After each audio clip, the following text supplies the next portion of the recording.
এটা Realme GT7 Pro। আমরা সবাই জানি যে Realme GT সিরিজের ফোনগুলো পারফরম্যান্স সেন্ট্রিক হয়ে থাকে। এই ফোনটাও তার কোনো কমতি রাখে নাই। এই স্মার্টফোনটা এই মুহূর্তের সবচাইতে powerful chipset Qualcomm Snapdragon 8 Elite এই চিপসেটটা নিয়ে এসেছে। এটা এই মুহূর্তের সবচাইতে পাওয়ারফুল চিপসেট। আজকের ভিডিওতে এই স্মার্টফোনটার ভালো মন্দ প্রায় সবকিছু নিয়েই বিস্তারিত আলোচনা করব। এই ফোনটার প্রাইস কেমন হবে, এর পারফরম্যান্স কেমন থাকছে এবং এই স্মার্টফোনটা কবে নাগাদ বাংলাদেশের মার্কেটে পাওয়া যাবে সেই সম্পর্কে। আর বন্ধুরা, ভিডিওটি শুরু করার আগে আমাদের এই ছোট্ট চ্যানেলটাকে সাবস্ক্রাইব করে আমাদের পাশেই থাকবেন। তাহলে বন্ধুরা চলুন ভিডিওটি শুরু করা যাক।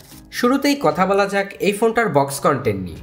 বক্সে প্রথমেই পাবেন স্মার্টফোনটার সাথে কিছু ইউজার ম্যানুয়াল, একটি ব্যাক কভার, আর সাথে থাকছে type A to type C একটি চার্জিং কেবল, আর 120 ওয়াটের একটি সুপার ফাস্ট চার্জার, আর সর্বশেষ পাবেন একটি সিম কার্ড টুল। এরপর কথা বলা যাক ফোনটার লুকস অ্যান্ড ডিজাইন এবং এর বিল্ড কোয়ালিটি নিয়ে। ফোনটার লুকস অ্যান্ড ডিজাইন এক কথায় অসাধারণ। এর বিল্ড কোয়ালিটিও যথেষ্ট ভালো। ফোনটার বডি ফ্রেম অ্যালুমিনিয়ামের তৈরি এবং ব্যাক প্যানেলে ব্যবহার করা হয়েছে গ্লাস, যেটা ম্যাট ফিনিশ থাকার কারণে তেমন কোনো ফিঙ্গারপ্রিন্ট বসে না। আর ব্যাক প্যানেলে যে গ্লাসটা ব্যবহার করা হয়েছে একে প্রোটেকশন করছে পান্ডা গ্লাস। ফোনটার ইন হ্যান্ড ফিল নিয়ে কথা বলতে গেলে ফোনটা কিন্তু বেশ ভারী। এর ওয়েট হচ্ছে 223 গ্রামের মতো এবং এর থিকনেস হচ্ছে 8.6 মিলিমিটার। আর ফোনটা বেশ বড় সড়ো, যার কারণে এক হাতে ব্যবহার করতে সেরকম কমফোর্টেবল ফিল পাবেন না। তারপর কথা বলা যাক ফোনটার পোর্টস অ্যান্ড বাটন নিয়ে। ফোনটার রাইট সাইডটিতে থাকছে পাওয়ার বাটন এবং ভলিউম রকার, এবং বটম সাইডটিতে থাকছে speaker grill, USB type C charger port, microphone এবং সিম ট্রে। আর টপ সাইডটাতে থাকছে আয়ার ব্লাস্টার এবং সেকেন্ডারি নয়েজ ক্যান্সেলেশন মাইক্রোফোন। এখানে 3.5 মিলিমিটার হেডফোন জ্যাকটি থাকছে না। ফোনটার আনলক সিকিউরিটি হিসেবে থাকছে ইন ডিসপ্লে ফিঙ্গারপ্রিন্ট স্ক্যানার, যার আনলক স্পিড যথেষ্ট ফাস্ট অ্যান্ড অ্যাকুরেট। এরপর কথা বলা যাক ফোনটার ডিসপ্লে সেকশন নিয়ে। ফোনটাতে ডিসপ্লে হিসেবে ব্যবহার করা হয়েছে 6.78 ইঞ্চ 120 হার্জের LTPO AMOLED quad curve display. আর ফোনটাতে ব্রাইটনেস হিসেবে থাকছে 6500 নিটস পিক ব্রাইটনেস, সাথে থাকছে 450 ppi ডেন্সিটি, আর পেয়ে যাবেন 2000 nits peak high brightness mode. ডিসপ্লেটার রেজুলেশন হচ্ছে 1264 ইন্টু 2780 পিক্সেল, আর ডিসপ্লেটার স্ক্রিন টু বডি রেশিও হচ্ছে 89.4%। আর এই ডিসপ্লেটাকে প্রোটেকশন করছে কর্নিং গরিলা গ্লাস 7i। ডিসপ্লেটা প্রায় সবকিছুই সাপোর্ট করে। ডিসপ্লেটা 1 বিলিয়ন কালার সাপোর্ট করে, HDR10+ও সাপোর্ট করে, তার পাশাপাশিও থাকছে ডলবি ভিশনের সাপোর্ট। ডিসপ্লেটা কিন্তু এক কথায় জোস। এর কালার অ্যাকুরেন্সি কিন্তু যথেষ্ট ভালো, যার কারণে কন্টেন্ট ফর ভিডিও ওয়াচিং এর ক্ষেত্রে কোনো প্রকার অসুবিধা হবে না। এখানে আপনার colour accuracy, viewing angle, sharpness detail, black level প্রায় সবকিছুই ভালো পাবেন। আর ডিসপ্লেটিতে হোয়াইট পাইন অ্যালোয়ানের সাপোর্টও থাকছে। ডিসপ্লেটার চিন ভেজেল নিয়ে কথা বলতে গেলে এখানে চিন ভেজেলের দেখা নাই বললেই চলে। ফোনটাকে যখন আপনারা আউটডোরে ব্যবহার করবেন তখন কিন্তু এর ভিজিবিলিটি নিয়ে কোনো প্রকার অসুবিধা হবে না। যদি ডিরেক্ট সানলাইটেও ব্যবহার করেন তারপরও কোনো প্রকার অসুবিধা হবে না। ওভারঅল ফোনটার ডিসপ্লেটাকে ভালোই বলা যায়। এরপর কথা বলা যাক এর সবচাইতে হাইলাইটেড পয়েন্ট, এর পারফরমেন্স সেকশন নিয়ে। ফোনটাতে চিপসেট হিসেবে ব্যবহার করা হয়েছে Qualcomm Snapdragon 8 Elite, আর জিপিইউ হিসেবে থাকছে Adreno 830। ফোনটা থেকে আপনারা পারফরমেন্স কিন্তু যথেষ্ট ভালো পাবেন।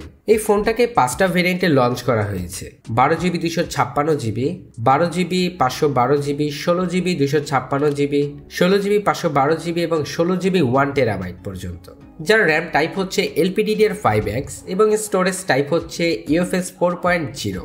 ফোনটা থেকে আপনারা পারফরমেন্স কিন্তু যথেষ্ট ভালো পাবেন। এই ফোনটার আন্তত স্কোর হলো 2.6 মিলিয়ন প্লাস, যার কারণে বলা যায় ফোনটা থেকে আপনারা যে কোনো প্রকার হায়ার গ্রাফিক্যাল গেমগুলো ইজিলি খেলতে পারবেন। এই ফোনটা কিন্তু আইফোন এবং S24 আলট্রা থেকেও বেশি পাওয়ারফুল। এই ফোনটা থেকে আপনারা PUBG, free fire, call of ডিউটির মতো যে কোনো হায়ার গ্রাফিক্যাল গেমগুলো স্মুথলি খেলতে পারবেন এবং হায়ার সেটিংসে খেলতে পারবেন, যেখানে আপনারা কোনো প্রকার ল্যাগিং বা হিটিং ইস্যু দেখবেন না। যদিও ফোনটা থেকে আপনারা দীর্ঘ সময় যাবত গেম প্লে করলে হিটিং ইস্যু পাবেন, কিন্তু ল্যাগিং ইস্যু একদমই পাবেন না।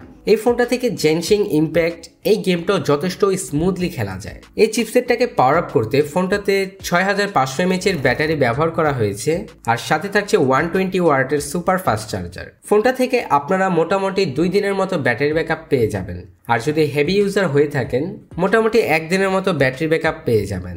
তারপর কথা বলা যাক এই ফোনটার অপারেটিং সিস্টেম নিয়ে। এই ফোনটার অপারেটিং সিস্টেম হিসেবে থাকছে Android 15। এবং ব্যাকএন্ডে থাকছে Realme UI 6.0। তারপর কথা বলা যাক ফোনটার ক্যামেরা সেকশন নিয়ে। ফোনটার রেয়ারে ট্রিপল ক্যামেরা সেটআপ ব্যবহার করা হয়েছে, যার প্রাইমারি সেন্সর 50 মেগাপিক্সেলের, যাতে থাকছে OIS। তার পাশাপাশি থাকছে 50 মেগাপিক্সেলের একটি টেলিফোটো লেন্স, যেটা থেকে আপনারা 3x অপটিক্যাল জুম করতে পারবেন। তার পাশাপাশি থাকছে 8 মেগাপিক্সেলের একটি আলট্রাওয়াইড সেন্সর, আর সেলফি ক্যামেরা হিসেবে থাকছে 16 মেগাপিক্সেলের একটি সেলফি ক্যামেরা। ফোনটা থেকে আপনারা ডে লাইট কন্ডিশনে বেশ ভালো ছবি তুলতে পারবেন, যার কোয়ালিটি যথেষ্ট ভালো। আর ফোনটার প্রাইমারি সেন্সর দিয়ে আপনারা 4K 60 fps এ ভিডিও রেকর্ড করতে পারবেন, আর ফোনটার সেলফি ক্যামেরা দিয়ে 4K 30 fps এ ভিডিও রেকর্ড করতে পারবেন।